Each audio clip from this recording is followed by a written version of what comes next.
tout le monde, j'espère que vous allez bien. Du coup, premier des vlogs sur le FPS online. J'ai changé de setup, voilà, c'est plus pratique comme ça. Là au bien on est bien. Peu de qualité sonore les amis, un petit peu d'ASMR. Bref, du coup, premier des vlogs pour répondre à ce que j'avais dit pendant la première vidéo. Du coup, j'ai testé le réseau et je ne sais pas pourquoi, ça marche en LAN, mais pas en réseau. Donc, je vais continuer de vérifier là-dessus. Pour l'instant, c'est un jeu de LAN, les gars. C'est un jeu de LAN, il n'y a pas de... Tout va bien, les gars, c'est fait exprès, en fait. Mais bref, du coup, partons un peu ce qui a été fait. Parce qu'évidemment, je me suis pas... Enfin, ouais, si, j'ai rien foutu en vrai pendant une semaine. Mais c'est super, c'est super. Bref, il est temps pour moi de vous montrer un peu ce qui a été fait sur le projet depuis.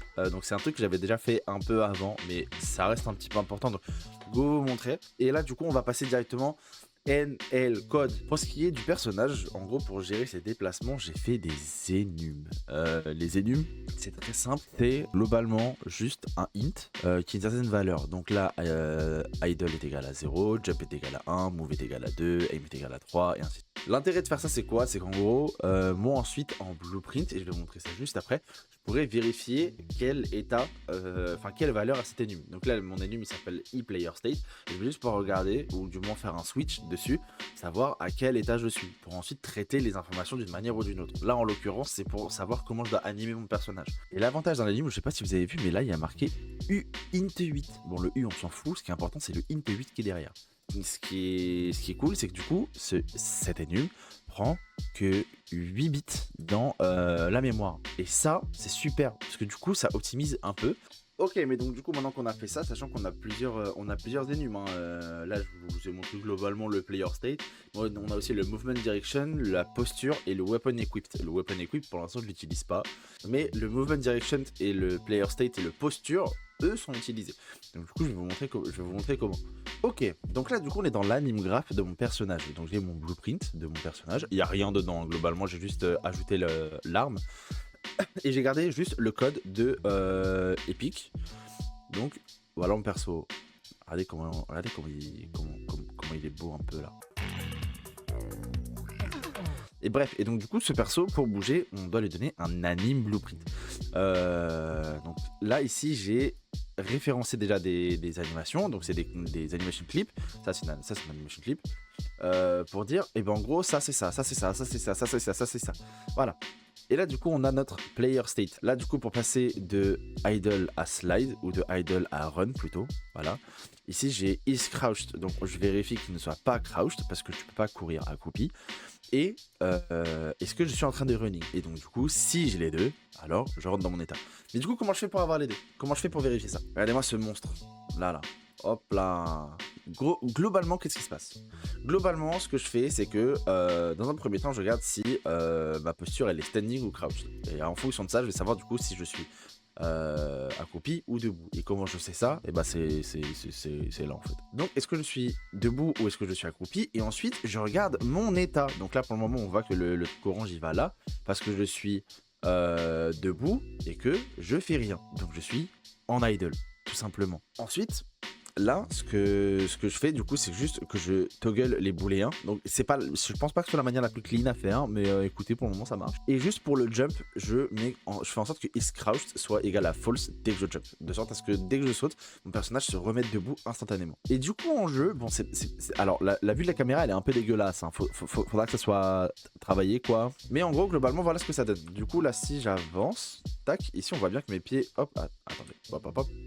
Les pieds, voilà, là ils avancent un peu, tac. Là, si je recule mes pieds vont en arrière. Si je vais à gauche, je vais à gauche. Si je vais à droite, je vais à droite. Et si je vais devant à gauche, alors j'ai une animation spéciale. Voilà, et c'est pareil pour le tout. Et pareil, du coup, si je crouch, bah là, du coup, je suis accroupi. Là, je suis plus accroupi. Là, je suis accroupi. Je suis accroupi. Je suis accroupi. Je suis accroupi. Je suis accroupi. Je suis accroupi. Et si je cours, donc si je me déplace et que je crouch en même temps, alors je fais une glissade. Vu que je suis un énorme trou du cul, j'ai pas pris l'animation de la glissade sur place.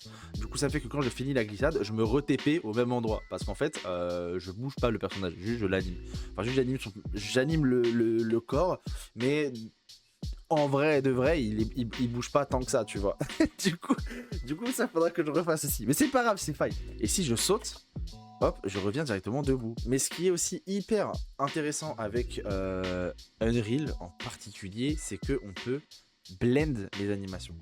Et là, du coup, c'est là qu'on va blend les animations. Alors là, encore une fois, c'est pas beau, hein.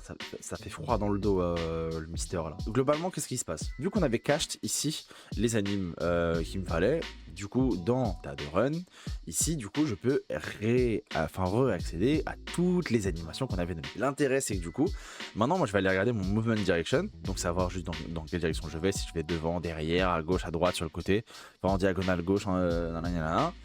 Et là, du coup, je vais pouvoir blend les animations. C'est quoi l'intérêt de blend une animation? C'est qu'en gros, juste au lieu de cut l'animation, genre t'avances et d'un coup tu vas à gauche, c'est pas forcément réel parce que toi en tant qu'humain, c'est pas ce que tu fais.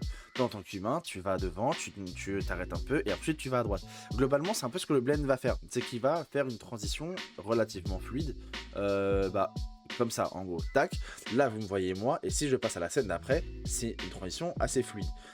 Et Unreal, il va faire strictement la même chose, mais avec l'animation on 3D. Voilà. Dernier truc aussi que vous n'avez pas forcément vu, mais du coup, là, si j'avance et que j'appuie sur mon bouton clic, du coup, hop, ici, on voit des traits rouges qui apparaissent sur l'écran. Alors, les traits rouges, qu'est-ce que c'est? C'est simplement juste pour montrer où est-ce que je vais tirer. Donc, encore une fois, vu que le positionnement il est foireux et tout, c'est pas forcément accurate. Mais là, ici, j'ai mon trait rouge pour dire, bah voilà, là je tire ici, là je tire ici, là je tire ici, là je tire ici. Et vous voyez que les traits rouges, ils vont pas jusqu'au bout, ils ont une certaine distance. L'idée de ça, c'est quoi? C'est qu'en gros, à l'avenir, si j'ai plusieurs armes, donc des snipers par exemple, des pistolets, si je suis au point ou de ce chose, en gros, la range, elle sera complètement différente. Donc, après, quand j'aurai un projectile, ce sera un peu différent. Mais par exemple, si je suis au point, je peux pas te taper comme si tu étais à l'autre bout de la map. C'est pas possible. Donc, je vais juste faire apparaître une zone de collision où là, dans le cas, un line trace. Donc, c'est juste un rayon complètement virtuel qui va aller droit devant. Donc droit dans la direction dans laquelle je veux. Là, je lui montre la direction de ma caméra et je lui dis, premier truc que tu touches, tu me donnes ce que c'est. Et là, du coup, dans mon code, ensuite, je vérifie si le premier truc que je touche, est-ce que c'est bien un personnage. Bah, dans ces cas-là, je lui enlève de la vie. Et du coup, in fine, c'est soit on voit le projectile dans le jeu, soit je fais en sorte que le projectile aille hyper vite, donc on ne le voit pas forcément. Et juste, je joue avec le line trace. Je joue avec le line trace directement et voir ensuite ce que je touche, si je touche un mur, si je touche du sol, si je touche un mec, si je touche du décor.